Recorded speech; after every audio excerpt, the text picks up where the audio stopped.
जी जी जी। शुरू हो गया है।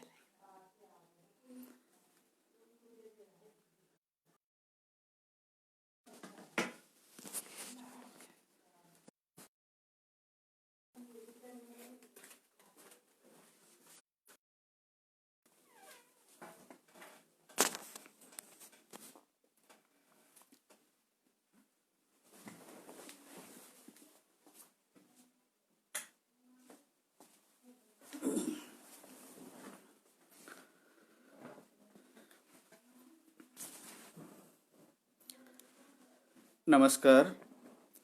जन सुलभ पुस्तकालय के इस पृष्ठ पर मेरा सभी उपस्थित मित्रों को नमस्कार, प्रणाम। मित्रों, आज इस आभासी पृष्ठ पर मुझे आमंत्रित किया गया है। जी।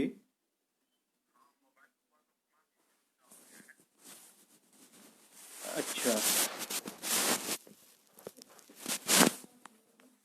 अच्छा, मैं एक मिनट मैं देखता हूँ ज़रा।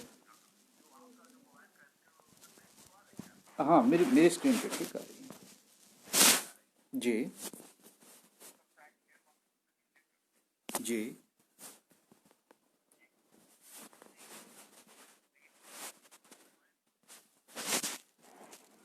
जी जी जी जी जी। चलिए। जी।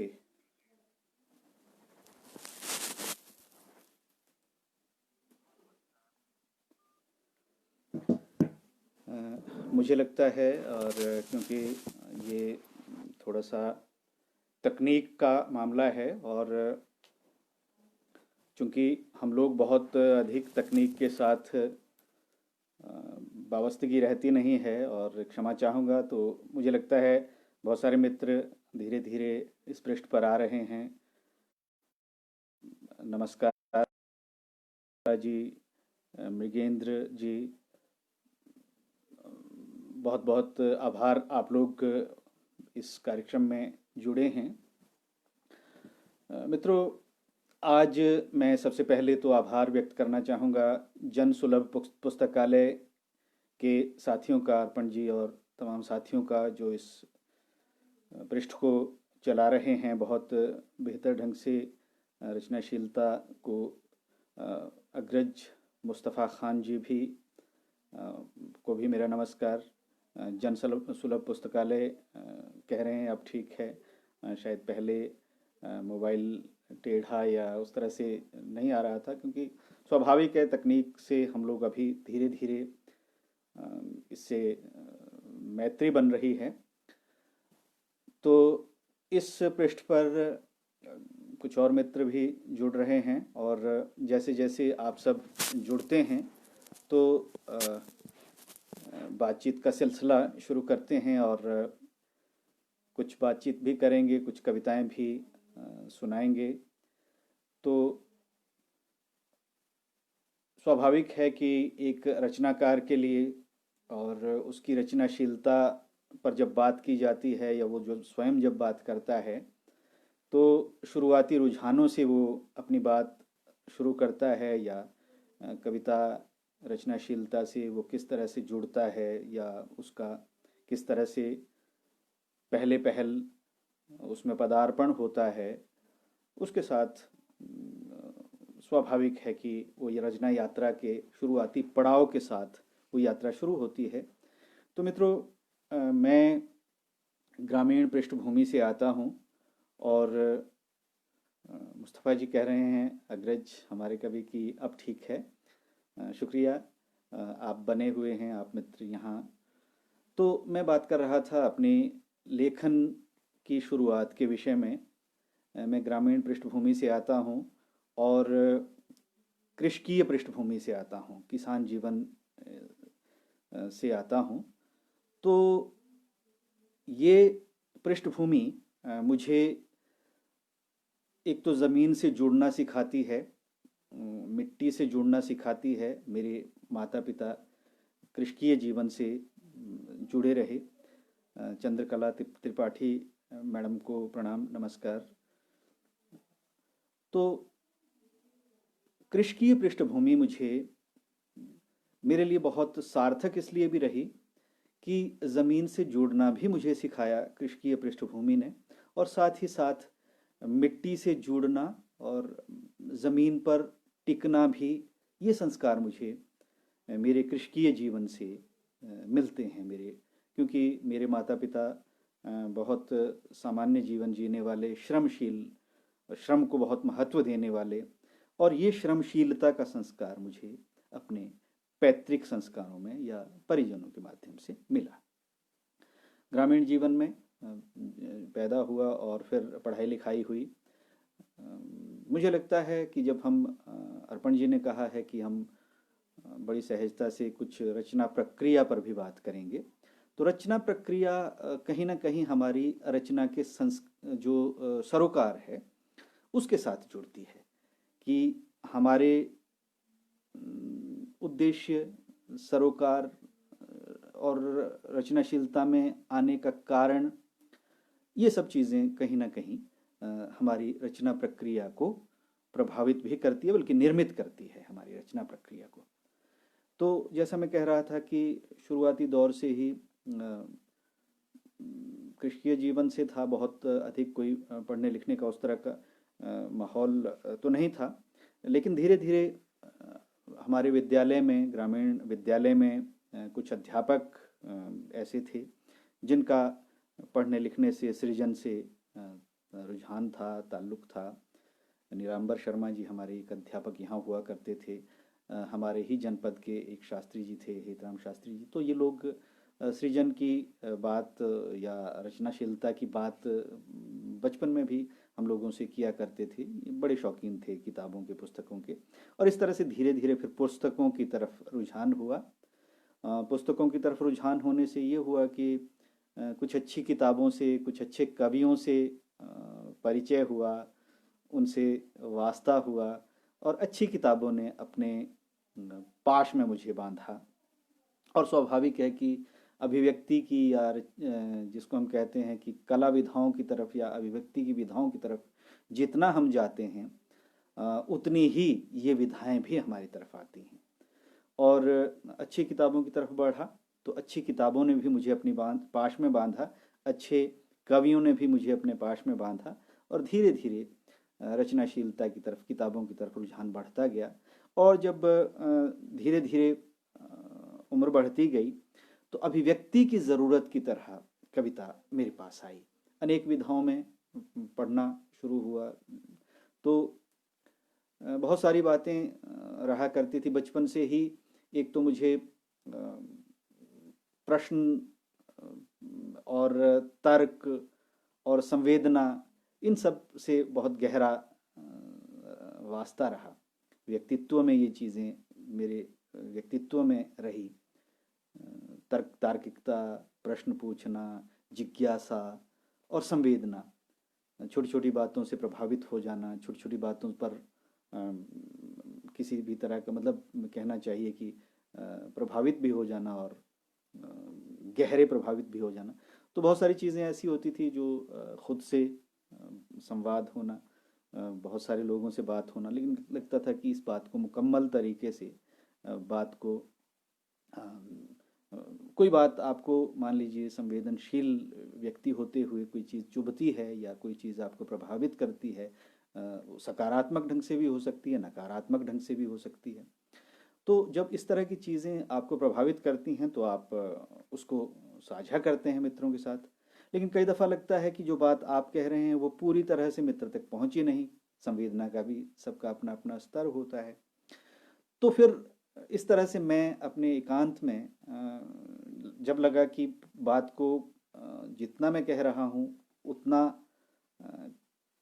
सुना नहीं जा रहा है, या उसकी संवेदना की मुकम्मल तरीके से कहीं सुनवाई नहीं हो रही है, तो मुझे लगा कि फिर अभिव्यक्ति के लिए कोई ऐसा स्थायी माध्यम भी होना चाहिए जहाँ वो बात कह दी जाए और फिर वो दर्ज हो जाए, कोई भी मेरे जैसा संवेदनशील व्यक्ति उससे संवाद कर पाए।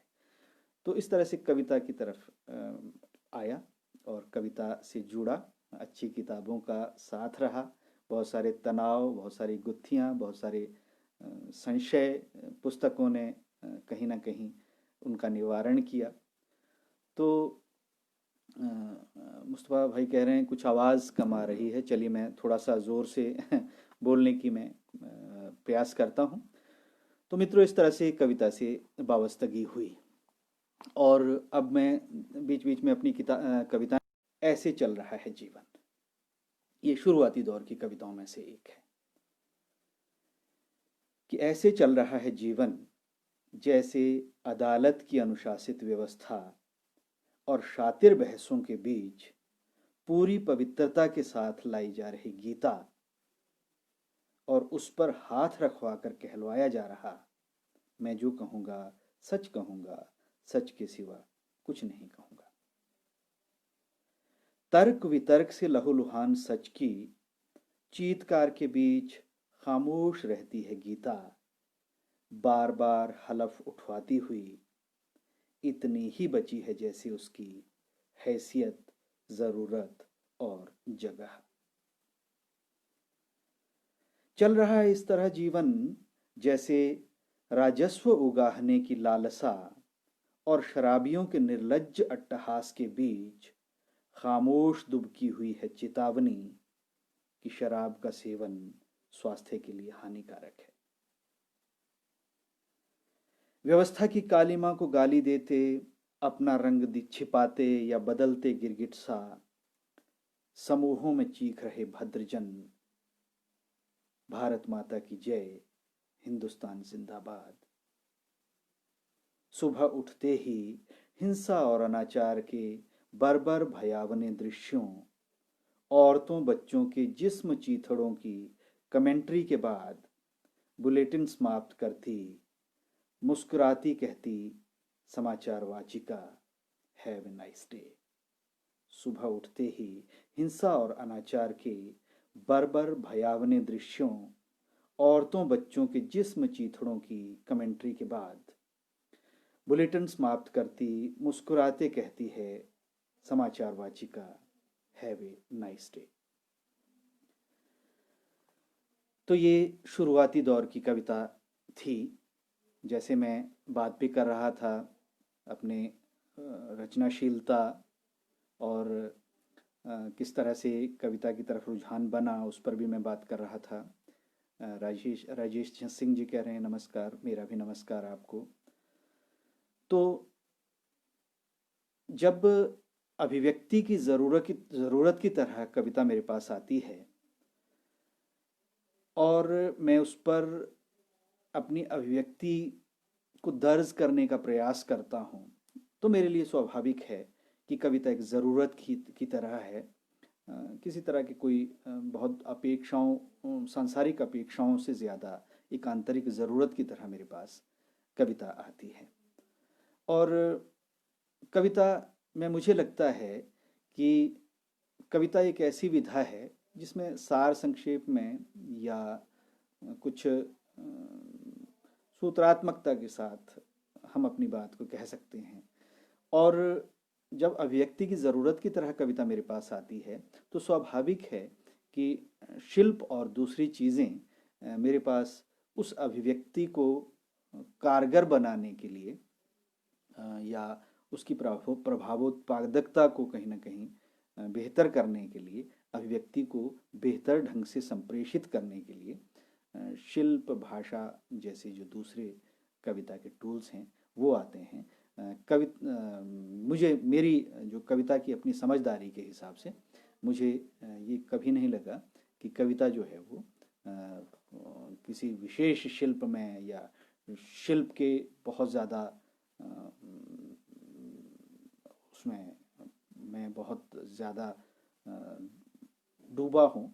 प्रभाव को बनाने के लिए अपनी बात को, मेरे लिए कविता मूलतः कुछ कहने के लिए कही जाती है, किसी तरह की पच्चीकारी से भिन्न तरह से मुझे अपने आप को अभिव्यक्त करने के लिए कविता मेरे पास आती है।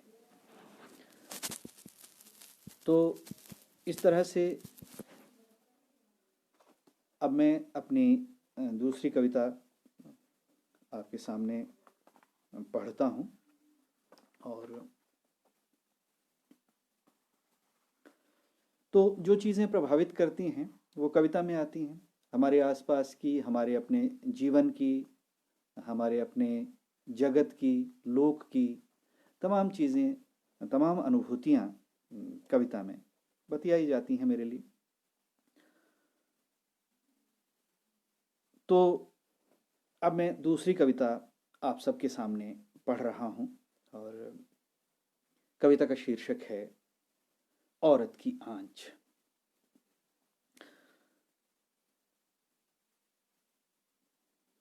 औरत की आंच कि भुलेखे में है पुरुष, नंगे जिस्मों में कहीं ढूंढ रहे जो औरत की आंच। भुलेखे में है पुरुष, नंगे जिस्मों में कहीं ढूंढ रहे जो औरत की आंच। भुलेखे में वे भी बर्बाद कर रहे जो इसे ठंडे मौसम में सड़कों पर फटे हाल भेज उसे। जबकि भव्य भवनों, आलीशान कॉलोनियों तक में पसरी हुई हैं चारों तरफ इंसान को निचोड़ती गलाती ठंड। आपने छूकर देखा है कभी शाम को उतार कर अलगनी पर रखी उसकी शॉल को? औरत की आंच कि आपने छूकर देखा है कभी शाम को उतार कर अलगनी पर रखी उसकी शॉल को? दुनिया का एक श्रेष्ठ और कोमल कवच होने का गौरव लिए सहेजे रहती है जो औरत की आंच। आपने छूकर देखा है कभी शाम को उतार कर अलगनी पर रखी उसकी शॉल को? दुनिया का श्रेष्ठ और कोमल कवच होने का गौरव लिए सहेजे रहती है जो औरत की आंच। छूकर देखा है कभी, छूकर देखा है कभी उसके पर्स में रखा शीशा, रुमाल या बिंदिया संजोए हुए है जो उसके पोरों की नाजुक नाजुक छुवन? छूकर देखा है सड़क के किनारे लिटाए उसके बच्चे के गाल को, पसीना पोंछती, बार बार पुचकारती, जी खोलकर सौंपती है जिसे होठों का स्पर्श। आंच का व्यापार भी है हर तरफ जोरों पर, सतरंगे तिलिस्मी प्रकाश की चकाचौंध में उधर टीवी पर भी रचा जा रहा आंच का प्रपंच। जरूरी है आंच और उससे भी जरूरी है आग और उससे भी जरूरी है आंच। नासमझ है वे, समझ नहीं रहे आग और आंच का फर्क, आग और आंच का उपयोग। पूजने से जड़ हो जाएगी, कैद होने पर तोड़ देगी दम। मनोरंजन मात्र नहीं हो सकती है आंच। खतरनाक